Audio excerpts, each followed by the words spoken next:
Hello everyone, আমি প্রিয়াঙ্কা চলে আসলাম আরও একটা ভিডিও নিয়ে। তো এটা কিন্তু ভীষণই জিভের জল আনা একটা ভিডিও হতে চলেছে। মানে আমার মতো যারা ফুচকা লাভার্স আছো তাদের তো জিভে জল আসবেই। মানে আমার তো চলে আসে ফুচকা দেখলে।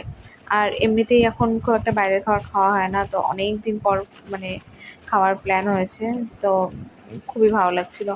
আর এই পুরো অ্যারেঞ্জমেন্টটা করেছে কিন্তু ফলিদার জন্য।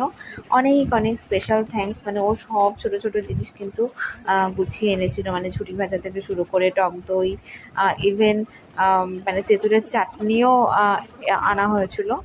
আর এখানে কিন্তু খুব সুন্দর করে আমরা ফুচকাগুলোকে সাজিয়ে গুছিয়ে মেকওভার করে দিচ্ছি। মানে এইদিকে একদিকে আমি জল ফুচকাটাকে মেকআপ করে দিচ্ছি, আর হলো ওইদিকে দই ফুচকাটাকে মেকআপ করা হচ্ছিল। মানে খুবই ভালো লাগছিল পার্টিটা। মানে এরকম ছোটোখাটো মানে আড্ডা গল্পের সাথে এরকম খাওয়া দাওয়া হলে কিন্তু বেশ ভালোই লাগে। এখানে শসার সাথে কিন্তু পেঁয়াজও আমরা দিচ্ছিলাম। কারা কারা ফুচকাতে পেঁয়াজ পছন্দ করো বা করো না একটু জানাও তো কি।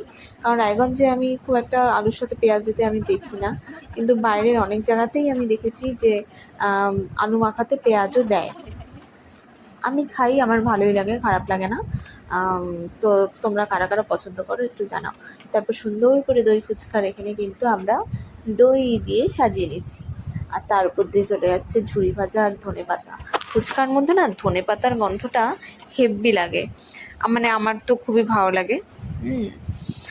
আর কি বলবো, যখন ভয়েস ওভারটা দিচ্ছি তখনই আমার যেন জিভে জল চলে আসছে ভয়েস ওভারটা দিতে দিতে। মানে ফুচকা মানে আমি পাগল ফুচকায়। ঠিক আছে। তারপর খুব সুন্দর করে সব রেডি করে তারপর হলো খাবার পালা। সত্যি দারুণ টেস্ট হয়েছিল। তো চলো দেখা হচ্ছে পরের ভিডিওতে, টাটা।